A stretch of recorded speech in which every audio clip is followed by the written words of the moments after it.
Well,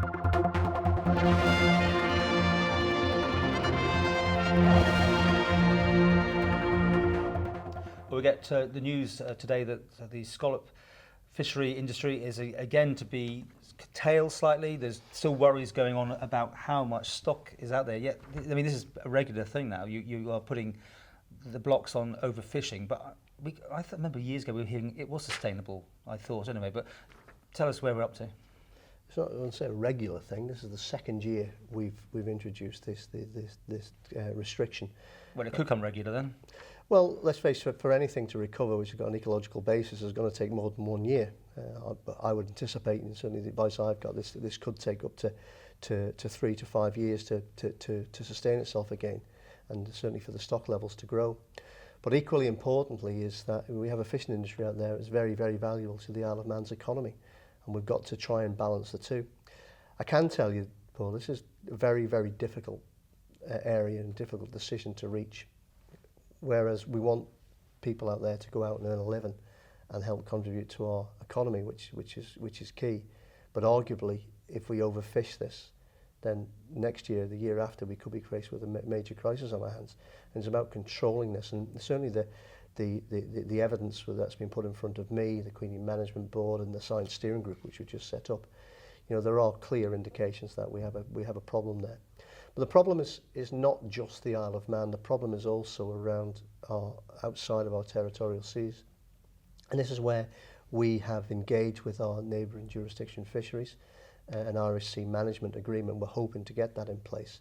The Isle of Man is playing a very equal part in negotiations, which I'm very pleased to hear are going well. And what we have to remember is that, you know, the spawning grounds for fisheries are not just within our territorial seas. They don't just live in this one area. They spawn, they go to other areas. So arguably, you know, there's fishery spawning grounds outside, for example, of Holyhead.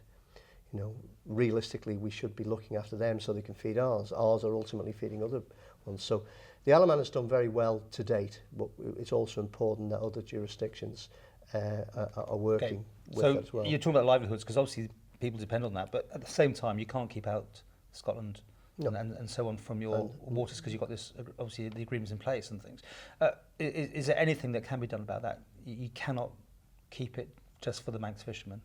I don't believe in protectionism for the Isle of Man, because ultimately that would mean we can't fish in their territorial seas as well. The Isle of Man can't be seen as protected or as a protective nation. But what we do have is very sensitive areas regarding our fishery. Last year we had a daily catch limit, which was seen as restrictive to the larger boats, where the larger boats would want to come in and do a sort of a weekly catch in one day, for example. We've sort of met them in the middle this year to help the bigger boats, but again, you know, it's like it's a balancing act. You know, that we've got a lot of smaller boats in the Isle of Man as well, which we have to make sure can get out there and earn a good living as well.